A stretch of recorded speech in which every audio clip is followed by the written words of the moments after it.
Unit 11. Cultures. Track 37.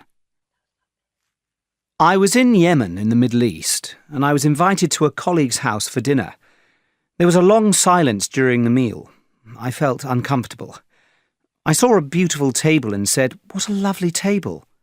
My host laughed and said, "Oh, then please take it." I said, "Oh no, I can't take it." My host offered it to me 3 times. It was very embarrassing for us both. Unit 11. Cultures. Track 38.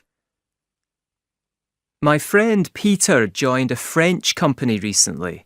He made a mistake and used first names rather than family names. The staff were not happy about this.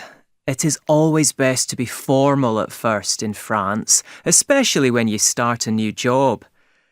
Peter's last company was an American company. People were more relaxed there, and they always used first names. Unit 11. Cultures. Track 39.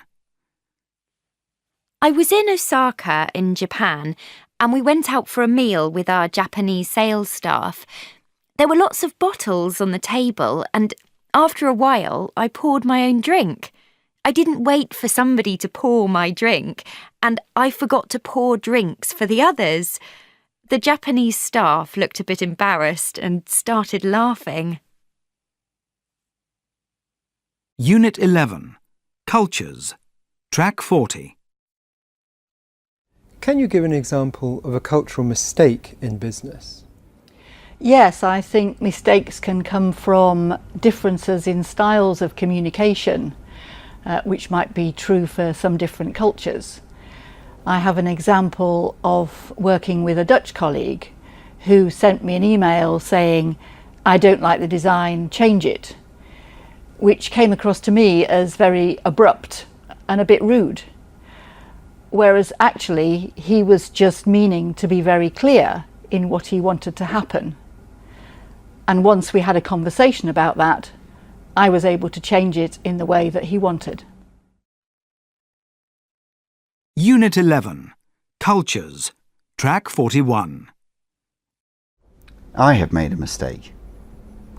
I was working with people in East Africa, and they had urgent problems to solve.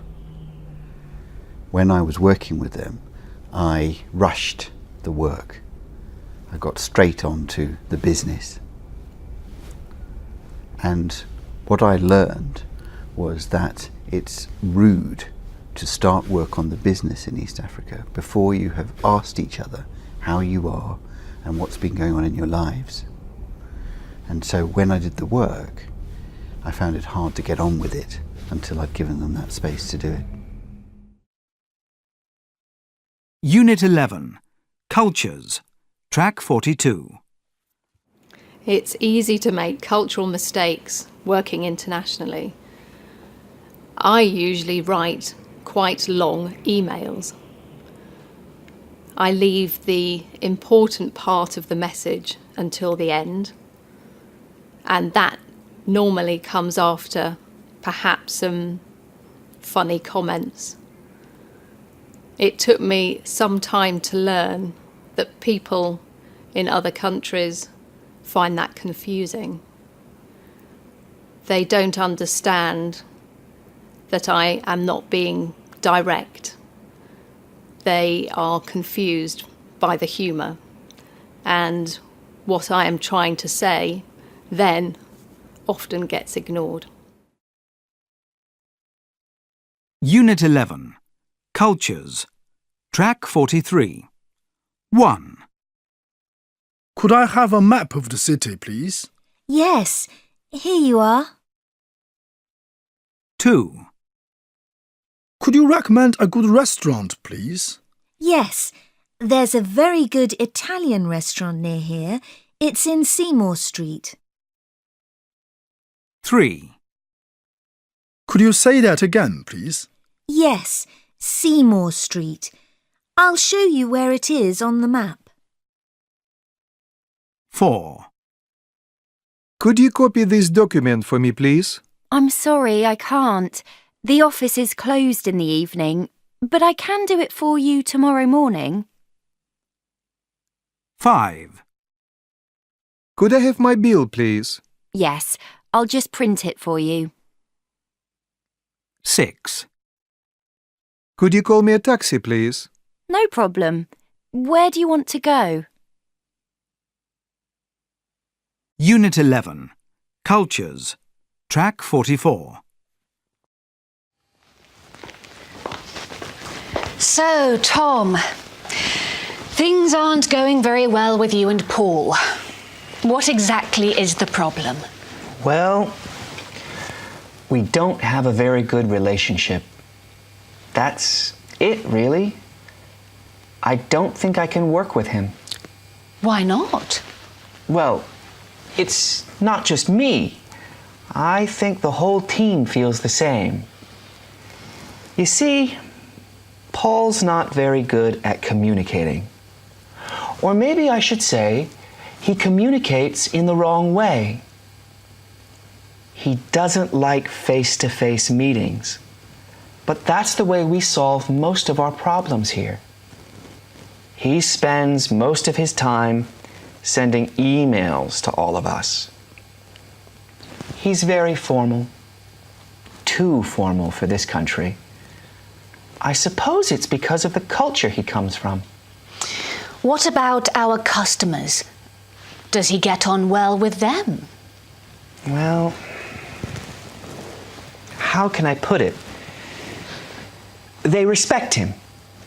He's got a lot of knowledge, but they don't really like him. Our customers like to meet us in the evening and get to know us socially.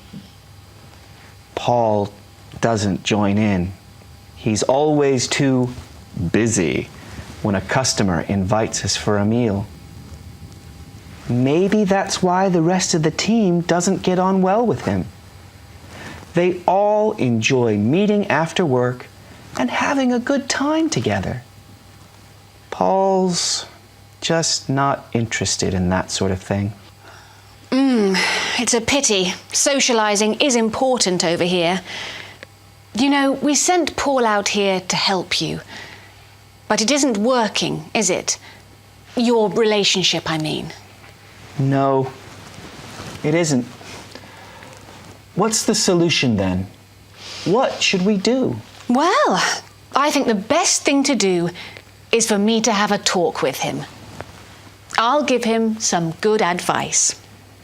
That's a good idea. After that, I think you should talk to the team. Explain what Paul's role is. People don't seem to understand what he's doing here. Unit 11. Cultures. Track 45. I really want to change things in the branch office, Stuart. I'd like our style to be more relaxed and friendly, just like it is at head office. That's the kind of image to show to our customers. It would get us a lot more business. Sorry, Kate. I can't agree with you. Why not? What's the problem? You see, the staff at the branch office don't want to change things. They've been with us for years, and they're quite happy with the way things are. Maybe, but we do need to change our style. We need a more modern image. I feel strongly about that. I want to meet some of the senior staff as soon as possible to explain why we need to change. Well, good luck. I can see you're against changing things, Stuart, but perhaps some of the staff will have a different opinion. Maybe. Okay, let's set up a senior staff meeting for next week. You can present your proposals for change. We'll see how people feel about them. Right. I'll make the arrangements and let you know when the meeting will be.